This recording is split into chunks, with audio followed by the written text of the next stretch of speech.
سلام تقطعت مدب يوتيوب channel سينما سمرة نلوم على تزبلنا يوم مدبات حزنا قريبنا لنا ممكن تطالكم بخبرنا قدم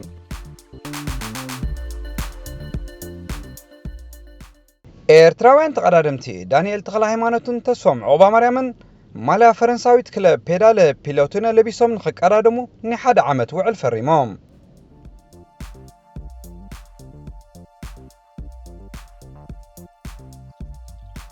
ليونيل ميسي تمال مشت قبل مانشستر يونايتد زمزغبن كلتا شوتات نقطرتي أرجنتينا وتسعوتاي مس إنجليزاوين كلابات تراخي بزوقصرن غولات ناب 24 كباب بيلانهم اب كلتا شنشعتن اب روما اب قطن فصامي الشامبيونز ليج اوروبا انصار يونايتد بروسو جول بمئتاو حسابو زخفته ميسي كساب حجي مس كلابات انجليز ابز 32 صوتات نلدات كلابات ارسنال 9 غزي مانشستر سيتي 6 غزي مانشستر يونايتد 4 غزي تشيلسي 3 غزي توتنهام 2 اوانات بمدفار نوتوم ميسي اب بريمير ليج مصي ولا حنت ايسر حلو من إلهم حنكاس زربا زقربو وغنات افهم عبيسوم ميسي رخيبو كساب حجي لداتا خطحسا زيك على انكو انجليزاويت غانتا ليفربول طرحا اب شامبيونز ليج اوروبا انصار كلابات انجليز بستمزغبه بزح غولات رونالدو ب12 غولات كالاي درجه كحسكلو جرمناو توماس مولر دما ب9 شوتات ساساي درجه تسرعي ركب بمسرت حبريتا غازيطا ديلي ميل كاب 2009 ندحر كابت ميسي قبل الانجليزاويت كلب نفلما غزي جول زوتولو وان مالتيو اب كل وددرات بزتتحز سند سيرجيو اغويرو انصارتن بشدشت عبيت زفلطا كلبات انجليز 52 غولات بمقطر اب قدميت كسرع كله واين روني ب38 جيمي فاردي ب32 ايدن هازارد ب27 روبين فان بيرسي ب24 ليونيل ميسي ب24 غولات كاب قداماي كساب شاشاي ترتا تسرعم يركبو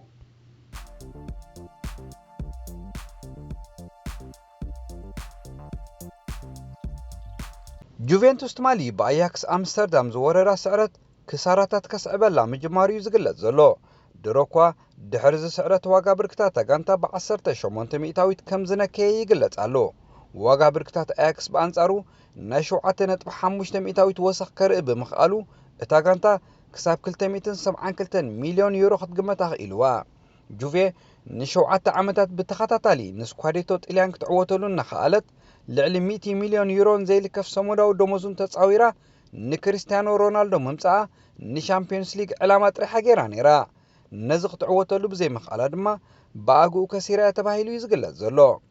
بخالو وغن رونالدو جونيور ولات كريستيانو رونالدو مسناي تحت 10 عامت غانتا جوفنتوس كينو ابر معن 5 دقيقه شوعات شوتات كمزغب بمخالو نايبو زوسده يبحالالو رونالدو جونيور امو بقول عد ولاديو ماديرا ايو مارتيموس تبالت غانتا قداغيروم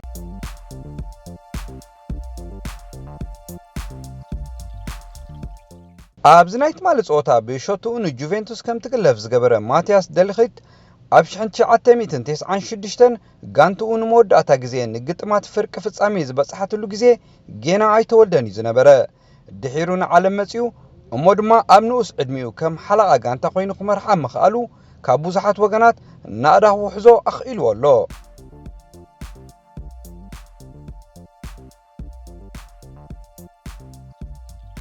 حدا كاب زبلصو حالو تددات عالمنا سلوفيناوي يان اوبلاك مس اتلتيكو مادريد كساب 2023 زصنحو الفريمو اوبلاك دحر محداس وعلو كساب زكالن بعقمين مالا زاغانتا ككلا خلي وعلي بمحداسي دستا يسمعن لقبل تزاريبو نا اتلتيكو وكيلو 203 صوتا اكايدو زلو ود 26 عامت اوبلاك اب 115 صوتاتات لداتو خيد فره بموصو اب تاريخ كاب زصوعو حالوتو لدات كم زخون زانفتيو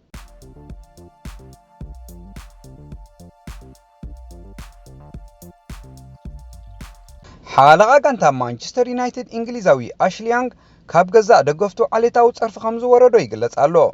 نسعرت مان يونايتد انصار بارسلونا سيعبو ام مرخبي بوزهان دغفتي نابيانغ زقنا صرف ورويروم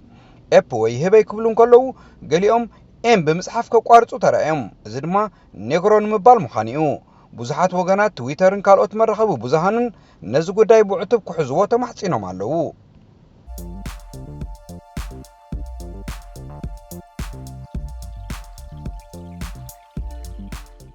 ክርስቲያኖ ሮናልዶ ብድሕሪ ትማል ምሸት ጋንትኡ ብኣያክስ 2-1 ተሳዒራ ካብ ውድድር ሻምፒዮንስ ሊግ ምግላፋ ኣዝዩ ከም ዝሓዘነ ወላዲቱ ማርያ ዶሎረስ ኣቬሮ ሓቢራ። እዛ ወላዲት ናይዚ ወዲ 34 ዓመት ፖርቱጋላዊ ተጻዋታይ ብድሕሪ እቲ ጸወታ ወዳ ኣደ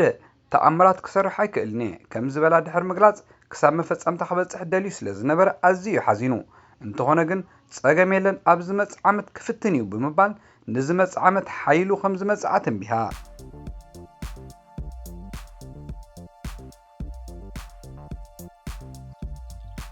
ትማል ምሸት ኣብ ኬንያ ሰረቕቲ ኣብ ውሽጢ ካቡጆይ ዝተባሃለ መደበር ፖሊስ ብምእታው ዝምታ ብረት ከም ዘካየዱ ተፈሊጡ። እቶም ሰረቕቲ ነቲ ናብ ናዕዲ ዝተባሃለ ብምሕዳር ኣብ ትርከብ መደበር ፖሊስ ዝጸንሖም 3 ብረት ምስ ጠያይቲ ዝሓዘ ካዝናታት ክዘምቱ ዝኽኣሉ እቲ መደበር ብዘይ ሓለዋ ጥርሑ ስለ ዝጸንሖም እዩ። እቲ መደበር ብዘይ ሰብ በረውሮ ክብል ዝጸንሐ ኣብኡ ዝነጥፉ ኣባላት ስለ ዘይተመደቡ ዘይኮነስ ኣብቲ እዋን ተረኛ ዝነበሩ ኣባላት ፖሊስ ትማል ምሸት ኣብ መንጎ ክለባት ባርሴሎናን ማንቸስተር ዩናይትድን ከምኡውን ክለባት ጁቬንቱስን ኣያክስን ዝተሰላሰለ ካልኣይ እግሪ ግጥም ርብዒ ፍጻሜ ሻምፒዮንስ ሊግ ንምዕዛብ ብምልኦም ስርሖም ገዲፎም ኣብ ከባቢኦም ናብ ዝርከብ ቤት መስተ ስለ ዘምርሑ እዩ።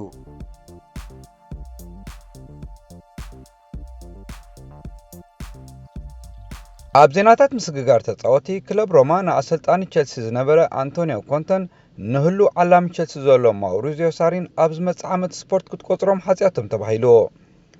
ቸልሲ ኤደን ሃዛርድ ናብ ሪያል ማድሪድ እንተዳ ኣቕኒዑ ብወዲ 23 ዓመት ኣይቮርያዊ ናይ ክንፊ ኣጥቃዒ ክለብ ሊለ ኒኮላስ ፔፔ ንኽትቆኦ ከም ዝመደበ ተገሊጹ። ፈረንሳዊ ኣሰልጣኒ ዘይነድን ዚዳን ጋንትኡ ዋላ ከሲራ ንጋረዝ ቤይል ክሸጦ ኣተሓሳሲቡ። ብማድሪድ ህደን ዘሎ ሴኔጋላዊ ናይ ክንፊ ኣጥቃዒ ሳዲዮ ማነ ምስ ጋንትኡ ሊቨርፑል ጥዒሞ ከም ዘሎ ገሊጹ። ይኹን እምበር ኣሰልጣኒታ ጋንታ ዩርገን ክሎፕ ጋንትኡ ንሳዲዮ ማነ ናብ ማድሪድ ክሸጦ እንተደኣ ወሲና ከም ኣካል ናይ ስምምዕ ንወዲ 18 ዓመት ብራዚላዊ ኣጥቃዒ ማድሪድ ቪኒሲዩስ ጁኒየር ናብ ኣንፊልድ ከተጉዕዞ ከም እተማሕፀነ ተሓቢሩ። ቶተንሃም ንናይ ክንፊ ኣጥቃዒ ክለብ ፉልሃም ሪያን ሴሴግኖ ንምፍራም ኣብ ዝግበር ዘሎ ቕልስ ላዕለዋይ ኢድ ሒዛ ከም ዘላ ተቃሊሑ። ፕሬዚደንት ባርሴሎና ዮሴፍ ማርያ ባርቶሜው ንብራዚላዊ ኣከፋፋሊ ፊሊፕ ካውንቲኒዮ ክትዕድግ እትደሊ ጋንታ ንመፍረስ ውዕል ተጻዋታይ ማለት 355 ሚልዮን ፓውንድ ክትከፍል ክትግደድ ምዃና ኣፍሊጡ። ማንቸስተር ሲቲ ንጀርመናዊ ኣከፋፋሊ ክለብ ቦሩሲያ ዶርትመንድ ዩልያን ቫይግል ንምውናን ክትገብሮ ኣብ ጽንሐት ጉዕዞ ካብ ፓሪስ ሰን ጀርማ ውድድር ገጢሞዋ። ኣሰልጣኒ ለሲስተር ሲቲ ብሬንዳን ሮጀርስ ጋንትኡ ንውዕል ልቓሕ 40 ሚልዮን ፓውንድ ዝተገመተ ቤልጂማዊ ኣከፋፋሊ ክለብ ማንኮ ዩሪ ቲልማንስ ናብ ቀዋምነት ከተሰጋግሮ ተማሕጺኑ። ኣብ ኣርሴናል ብልቓሕ ዝጻወት ዘሎ ስጳኛዊ ኣከፋፋሊ ክለብ ባርሴሎና ዴኒስ ስዋረዝ ናብ ክለብ ናፖሊ ከምርሕ ምዃኑ ተገሊጹ። ኣርሴናል ንፈረንሳዊ ተኸላኻላይ ባርሴሎና ሳሙኤል ኢሙቲቲ ንምጥርናፍ ዝሓሸ ዕድል ኣለዋ ተባሂሉ። ሊቨርፑል ኣብ ልዕሊ ወዲ 22 ዓመት ጀርመናዊ ናይ ክንፊ ኣጥቃዒ ክለብ ባየር ሌቨርኩሰን ዩልያን ብራንዲት ዝጸንሐ ኣገዳስነት ኣጓሃሂራቶ። ፕሬዚደንት ባየር ሙኒክ ኡሊ ሆይንሰን ንፈረንሳዊ ኣጥቃዒ ክለብ ፓሪስ ሳን ጀርማ ክሊያን ምባፔ ክገዝእ ገንዘብ እንተዝህልወና ብዘይ ዕጢ ምጢጢ ኣብ ኢድና ምእትንያ ነርና ኢሉ። ወልቭስ ንወዲ 18 ዓመት ፖርቱጋላዊ ናይ ክንፊ ኣጥቃዒ ክለብ ሊቨርፑል ራፋኤል ካማቾ ንምዕዳግ ድልውነታ ኣረጋጊጻ።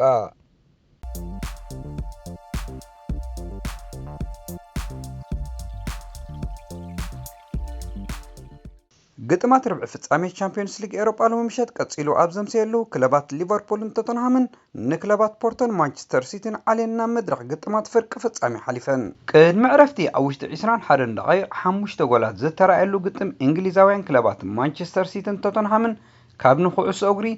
ናብ ኩዕሶ ሰኪዐት ዝዛዘወ እዩ ነይሩ። ኣብ 40 ደቂቕ ብራሒም ስተርሊንግ ዝፈለመ ፈስቲቫል ሾቶ ዘንጋንታታት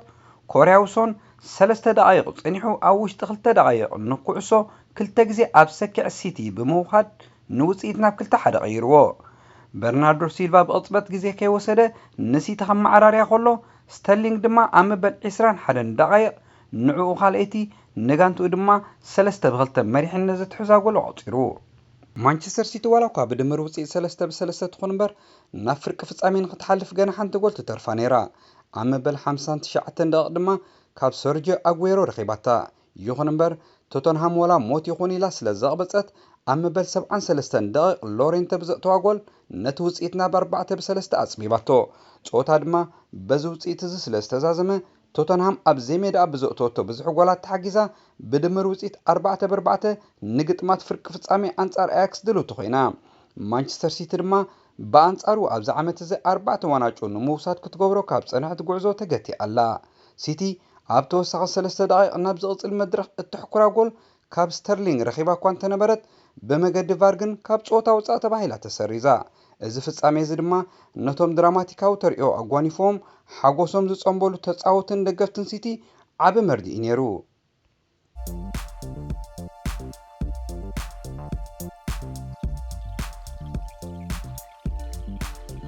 ኣብ ቀዳማይ እግሪ ንዝተመዝገበ ክልተ ጎላት ኣሕውያን ናብ ዝቕፅል መድረኽ ንኽትሰግር ንሊቨርፑል ዘአንገደት ፖርቶ ኣብ ፈልማ 25 ደቂቕ ንመጋጥምታ ብ13 ዝተፈላለየ ፈተናታት ከተጨነቓ እያ ተረኣያ ኣብ መበል 26 ደቂቕ ዝኾነ ይኹን ፈተና ከይገበረት ዘምሰየት ሊቨርፑል ብመገዲ ኣብዚ እዋን እዚ መድሓኒኣ ኮይኑ ዘሎ ሳዲዮ ማነ ቀዳሚት ፈተናኣ ኣብ ልዳት ፖርቶ ኣዕሊባታ እዛ ጎል ንሳዲዮ ማነ ኣብ ውድድራት ኤውሮጳ መበል 14 ሸቶ ኮይና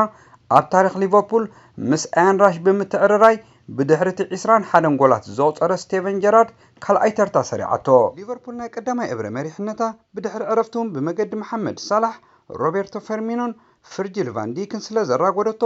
ሎሚ ምሸት 4-1 ብድምር ውፅኢት ድማ 6-1 ረቲዓ ናብቲ ባሕቲ ግንቦት ምስ ባርሴሎና እተካየዶ ግጥም ፍርቂ ፍጻሜ ኣቋሚት ኣላ እንኮ ጎል ፖርቶ ኣድሚር ሚሊታዎ ኣፅሒፍዋ